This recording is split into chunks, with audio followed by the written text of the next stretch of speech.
Assalamualaikum, selamat datang kembali di Kodo TV. Kita kali ini akan membahas seputar pembabatan hutan Sumatera. Siapakah sosok di balik musibah ini? Zamrud Khatulistiwa yang memudar. Dahulu, Sumatera dijuluki sebagai Pulau Emas yang diselimuti permadani hijau tak terputus.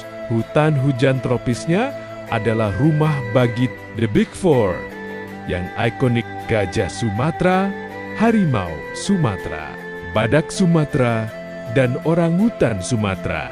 Namun dalam 3 dekade terakhir, suara gergaji mesin chainsaw mulai menggantikan kicauan burung rangkong. Pemicu utama komoditas dan eksploitasi.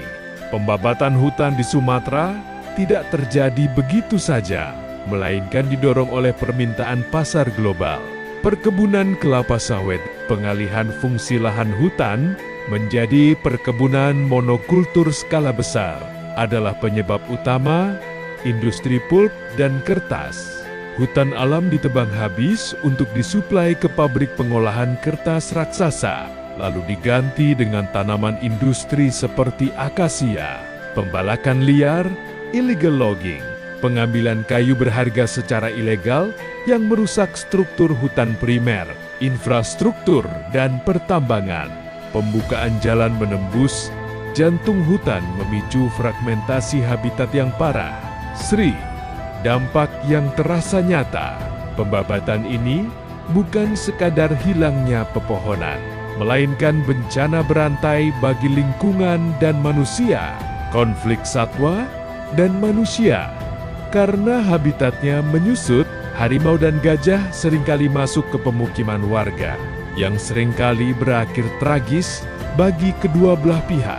Bencana ekologis, hilangnya daya serap air menyebabkan banjir bandang di musim hujan dan kekeringan ekstrem, serta kebakaran.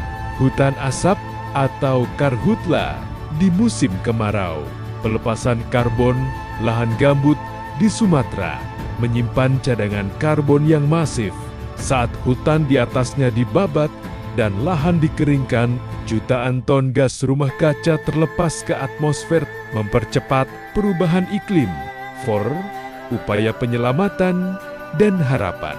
Meski luas hutan primer terus berkurang, upaya konservasi tetap berjalan. Restorasi ekosistem, penguatan hukum terhadap pembakar hutan, dan kampanye produk berkelanjutan seperti sertifikasi RSPO untuk sawit mulai menunjukkan hasil. Meski perlahan, Taman Nasional Gunung Leuser dan Kerinci Seblat kini menjadi benteng terakhir yang harus dipertahankan dengan segala cara. Apa peran pemerintah dan kenapa pemerintah bisa membiarkan pembabatan hutan tersebut?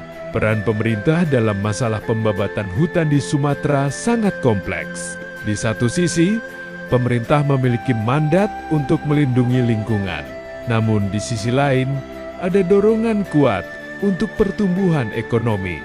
Berikut adalah penjelasan mengenai peran pemerintah dan alasan mengapa pembabatan hutan tersebut seolah dibiarkan atau sulit dihentikan. Peran dan upaya pemerintah. Pemerintah sebenarnya telah mengeluarkan berbagai kebijakan untuk mengerem laju deforestasi, antara lain moratorium izin baru. Pemerintah telah menetapkan penghentian sementara moratorium pemberian izin baru di hutan alam primer dan lahan gambut yang kini telah dipermanenkan sejak 2019.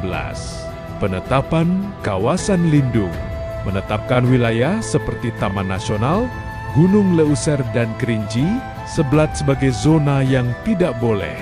Penindakan hukum melalui Kementerian Lingkungan Hidup dan Kehutanan KLHK, pemerintah baru-baru ini mencabut puluhan izin perusahaan yang melanggar dan membentuk satgas untuk menertibkan kawasan hutan.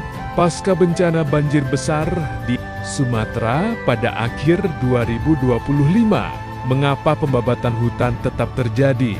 Munculnya kesan bahwa pemerintah membiarkan pembabatan hutan biasanya berakar pada beberapa faktor sistemik berikut. Dilema ekonomi versus ekologi. Pemerintah sering terjepit antara kebutuhan untuk meningkatkan pendapatan negara devisa dengan pelestarian hutan. Komoditas seperti kelapa sawit dan bubur kertas pulp adalah penyumbang ekonomi besar.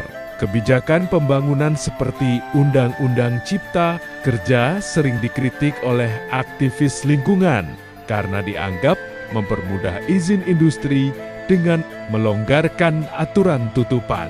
Hutan minimal 30% per daerah. Lemahnya pengawasan dan penegakan hukum. Wilayah hutan Sumatera sangat luas, sementara jumlah personil pengawas polisi hutan sangat terbatas. Hal ini dimanfaatkan oleh pelaku pembalakan liar. Selain itu, sanksi yang diberikan terkadang hanya bersifat administratif denda daripada pidana, sehingga tidak memberikan efek jera bagi korporasi besar. Masalah perizinan dan pemutihan, terdapat celah hukum di mana lahan yang sudah terlanjur dibuka secara ilegal di masa lalu diberikan legalitas melalui proses pemutihan agar bisa tetap beroperasi secara administratif. Hal ini sering dilihat sebagai bentuk toleransi terhadap perusakan hutan, korupsi, dan konflik kepentingan. Di tingkat lokal, terkadang terjadi tumpang tindih perizinan akibat praktik korupsi atau tekanan politik dalam pemilihan kepala daerah, pilkada, di mana izin lahan seringkali dijadikan alat untuk pendanaan politik. Ego sektoral. Sering terjadi ketidaksinkronan antara pemerintah pusat dan daerah atau antar kementerian. Misalnya, satu kementerian fokus pada konservasi, sementara kementerian lain fokus pada perluasan lahan, pertanian, atau pertambangan di wilayah yang sama.